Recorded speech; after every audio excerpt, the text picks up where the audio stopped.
Halo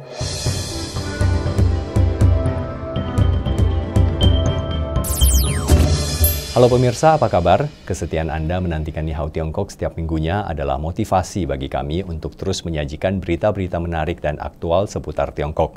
Dan kini saatnya kita menyimak yang telah tim kami siapkan untuk Anda. Bersama saya Andi Chiu, kita mulai dengan berita pertama.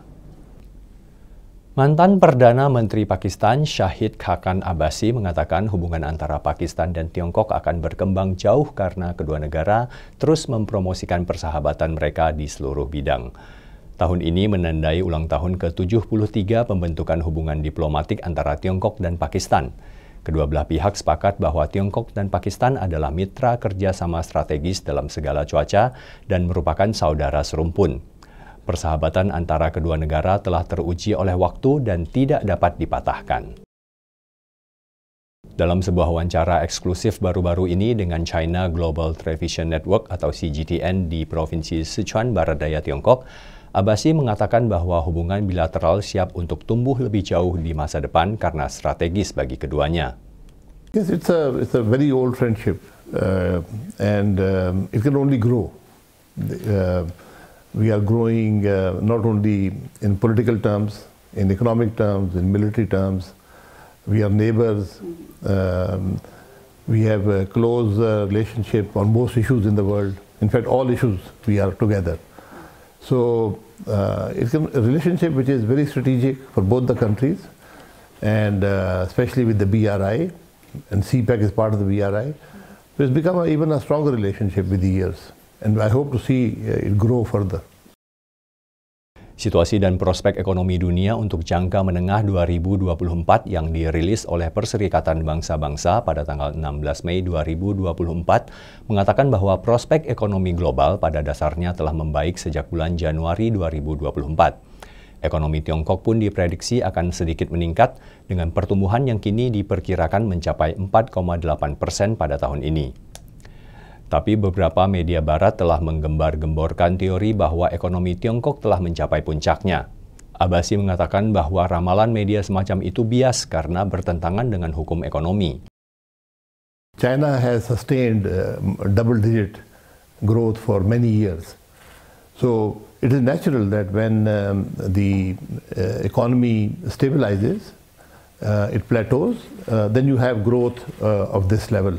I think the Western media's opinion is probably biased by their views of the region and the relationship with China. For example, we see for the first time, I think in the probably history of the world, where there's an effort to contain a country, the economic growth of a country. It doesn't work. History does not support it. For example, the US has 1.2% growth this year. So on a comparative basis, if you just look at the numbers, I think within a decade, China probably will be the largest economy in the world. Lebih dari 10.200 kendaraan telah memasuki Jalan Raya Tuku di barat laut Tiongkok belum lama ini. Tepatnya ketika jalan tersebut dibuka kembali pasca ditutup selama satu musim. Tuku merupakan salah satu jalan yang paling populer di Tiongkok karena keindahannya yang unik. Jalan Raya Tuku yang dianggap sebagai salah satu jalan terindah di Tiongkok merupakan rute pegunungan yang indah yang membentang lebih dari 500 km antara Tushanzi dan Kuka.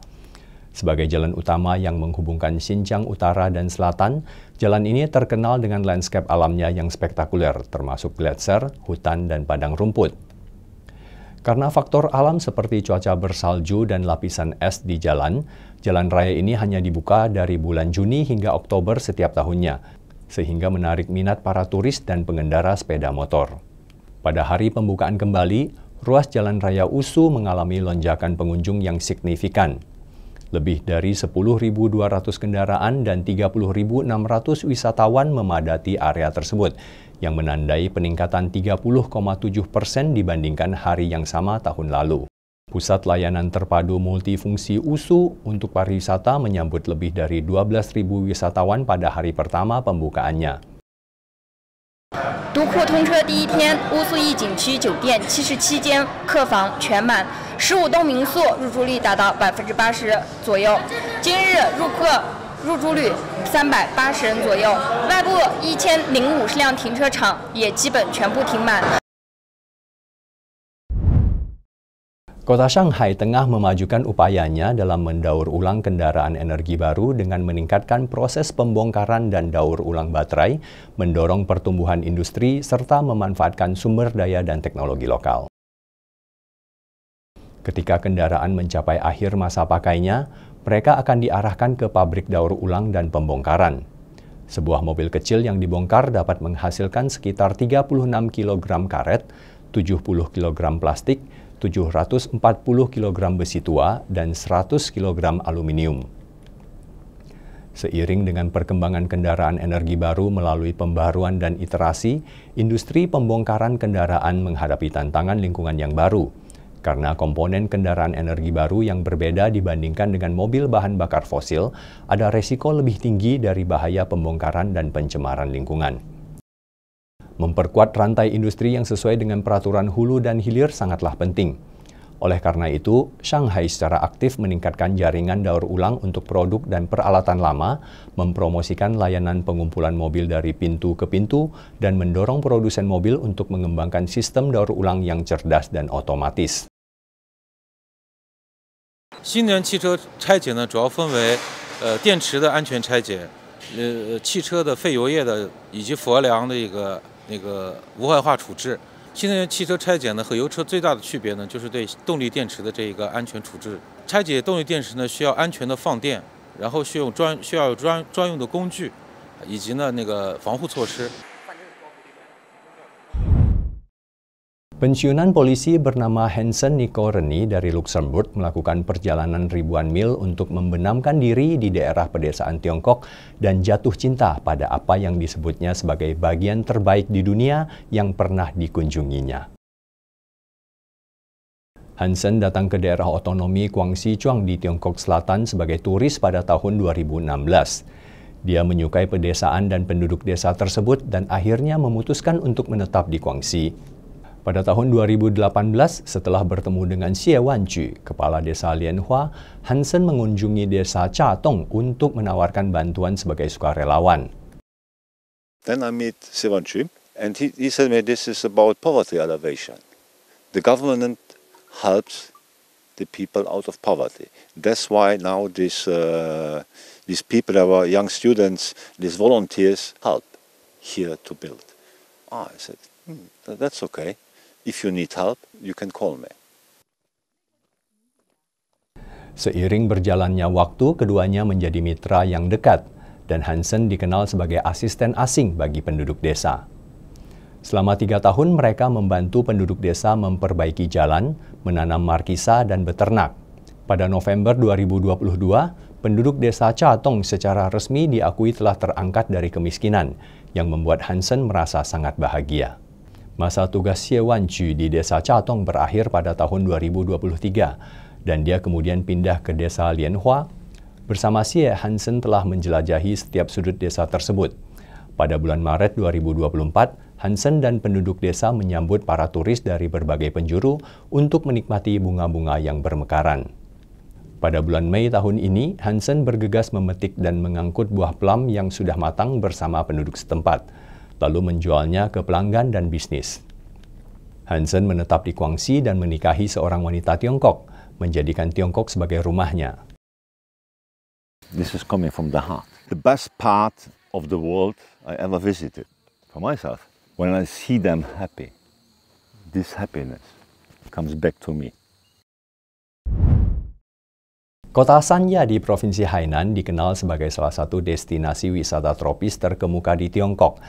Terletak di pesisir selatan Pulau Hainan, Sanya menawarkan pemandangan yang menakjubkan, pantai yang indah, dan banyak tempat wisata yang menarik. Salah satu resor paling ikonik dan mewah di daerah ini adalah Atlantis Sanya, sebuah hotel dan kompleks rekreasi yang menghadirkan pengalaman unik bagi pengunjung dari segala usia. Atlantis Sanya adalah bagian dari merek Atlantis yang terkenal di seluruh dunia dengan resor ikonik lainnya di Dubai dan Bahama. Hotel ini mengusung tema lautan dan mitologi Atlantis dengan desain yang mencerminkan kemegahan dan kemewahan yang terinspirasi oleh kota legendaris tersebut, sekaligus dengan hewan-hewan lautnya yang memukau. Atlantis Sanya menawarkan berbagai fasilitas dan atraksi yang membuat pengunjung betah selama menginap. Salah satu atraksi paling menonjol adalah Aquarium The Lost Chambers, yang menampilkan berbagai spesies laut dan pengalaman interaktif di tengah-tengah pemandangan bawah laut yang menakjubkan. Pengunjung dapat berjalan di terowongan kaca dan menyaksikan keanekaragaman hayati laut dari dekat sambil menikmati arsitektur Atlantis. Tamu yang menginap di Hotel Atlantis Sanya bisa menikmati seluruh fasilitas secara gratis. Tapi jika hanya ingin memasuki area Aquarium The Lost Chambers, bisa membeli tiket seharga 190 hingga 220 RMB atau sekitar 420.000 hingga 500.000 rupiah per orang. Selain akuarium, Atlantis Sanya juga memiliki waterpark aquaventure, taman air terbesar di Asia, dengan seluncuran air yang mendebarkan, sungai arus deras, dan area bermain anak-anak. Taman air ini menjadi tempat yang populer bagi keluarga dan mereka yang menyukai petualangan air. Adapun harga menginap di Atlantis Sanya amat bervariasi, tergantung pada jenis kamar dan waktu kunjungan. Harga kamar standar mulai dari sekitar 2.000 hingga 3.000 RMB atau sekitar 4,5 juta hingga 6,7 juta rupiah per malam. Sementara suite dan kamar eksklusif dapat mencapai harga lebih tinggi, berkisar antara 5.000 hingga 10.000 RMB atau sekitar 11 juta hingga 22 juta rupiah per malam. Bahkan juga tersedia kamar dengan harga super fantastis, yaitu 50.000 hingga 100.000 RMB atau sekitar 111 juta hingga 222 juta rupiah per malam. Bagaimana Anda tertarik? Pemirsa, demikian Ni Hao Tiongkok edisi kali ini. Semoga berita-berita yang telah kami suguhkan bermanfaat dan bisa menambah wawasan serta pengetahuan kita. Kami akan kembali dengan ragam berita dan informasi menarik seputar Tiongkok minggu depan. Terima kasih atas atensi Anda. Saya Andy Chu, sampai jumpa. 再见.